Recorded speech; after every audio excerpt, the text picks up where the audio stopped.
महाराज जी कहते महात्माओं, आज महाराज बाणासुर ने भोले बाबा जी से वरदान मांगा कि महाराज हमारे 1000 भुजाएं हो जाएं। कितनी हो जाएं? 1000 भुजाएं।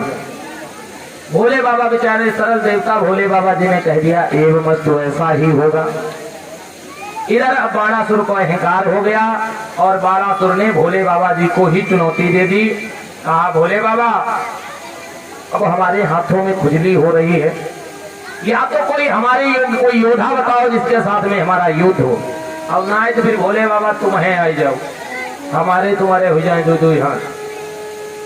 भोले बाबा ने कहा भक्तराज अरे हमी ने वरदान दिया, अब हमी से चुनौती, यानी हमारी बिल्ली हमी के ऊपर में आऊं। तो भोले बाबा ने कहा मैं तो आपसे नहीं लड़ सकता, लेकिन मैं आपको एक ध्वजा देता हूँ, झंडा देता हूँ, और इसको आप ले जाओ। जिस दिन ये झंडा झुक जाए समझ लेना तुमसे कोई लड़ने के लिए वीर पैदा हो चुका है। इधर धीरे धीरे समय व्यतीत हुआ और बाणासुर के यहाँ एक कन्या जन्म लेती है।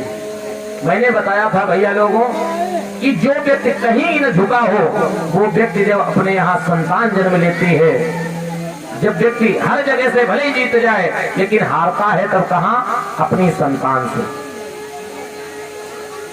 और खासकर जिसकी गर्दन हमेशा खड़ी रही हो उसकी गर्दन झुकती कहाँ पर है? जब कन्या का विवाह तय करने आप जाएंगे तब तो गर्दन झुकेगी भैया। तो कन्या जन्म ही ले उसी समय पिता की गर्दन झुक जाती है।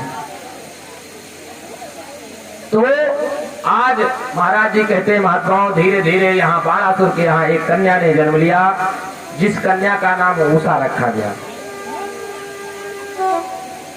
और लेकिन फिर भी इनको अहंकार था अपने बल का, तो इन्होंने क्या किया? कहा हमारी बिटिया कहीं भी पढ़ने लिखने के लिए बाहर नहीं जाएगी, बिगड़ जाएगी। बाणासुर ने कहा हमारी बिटिया शिक्षा दीक्षा ग्रहण करने के लिए बाहर नहीं जाएगी, लेकिन मैंने आपको बताया था कि आप बिटिया पर ज्यादा कंट्रोल करोगे, बिटिया उतना ही ज्यादा बिगड़ जाएंगे। आप बिटिया को मना करोगे घर से बाहर कहीं कदम मत रखना, बिटिया घर में अंदर मोबाइल से चैटिंग करेंगी, वो आप रोक नहीं पाएंगे। तो कहने का भाव कि आप बिटिया से कह दो बिटिया आप चाहे जहां रहो लेकिन अपने पिता की नाक बरकरार रखना, इज्जत बरकरार रखना, बस यही आपसे अभिलाषा है।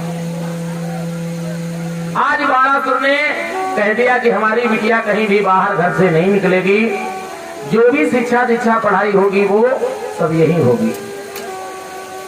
एक दिन की बात, अब शिक्षा दीक्षा का कार्य सौंप दिया भोले बाबा को और पार्वती जी को। एक कथा सुना चुके थे, लेकिन खाली धीरे धीरे स्पर्श कराते हुए, क्योंकि जो लोग नहीं दिन में आ पाए उनके भी समझ में आ जाए, इसलिए खाली स्पर्श कराते हुए समझाते हुए जा रहे हैं। तो आज शिक्षा दीक्षा का कार्यभार सौंप दिया है बाणासुर ने भोले बाबा जी को और मैया पार्वती जी को। कहा आप हमारी बिटिया को संगीत सिखाएंगे और सिखाएंगी, दोनों लोग पति पत्नी मिलकर के हमारी बिटिया को पढ़ाओ। भोले बाबा और मैया पार्वती जी बाणासुर की पुत्री उषा जी को संगीत सिखाने लगे, महलों में ही घर पर रह करके। एक दिन की बात है, एक रोज जब नंदिनी अरे करके सुखी संगार भोले जी के साथ में करने लगी बिहार। आज एक बार की बात है, भोले बाबा जी ने और मैया पार्वती जी ने मन में विचार किया इस समय कोई नहीं है, तो आज दोनों लोग गले मिलकर के और बिहार करने लगे, आनंद लेने लगे।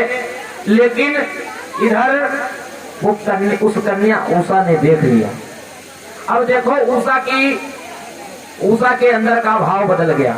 उषा मन में क्या सोच रही है? सोचने लगी बाला मन में, मेरी भी शादी हो जाती तो मैं भी अपने पति के संग इस तरह गले से लिपटाती। अगर मेरा भी विवाह हो गया होता तो मैं भी अपने पति के साथ में इसी तरह से विहार करती भैया। लेकिन आज क्या हुआ,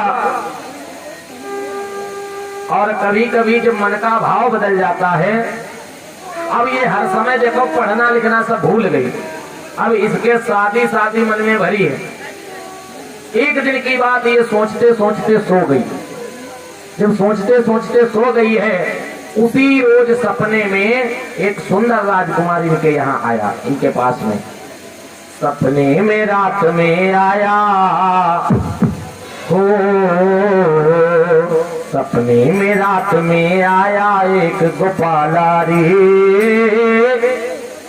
मेरे दिल में बच गयो श्याम जपू में माला रे।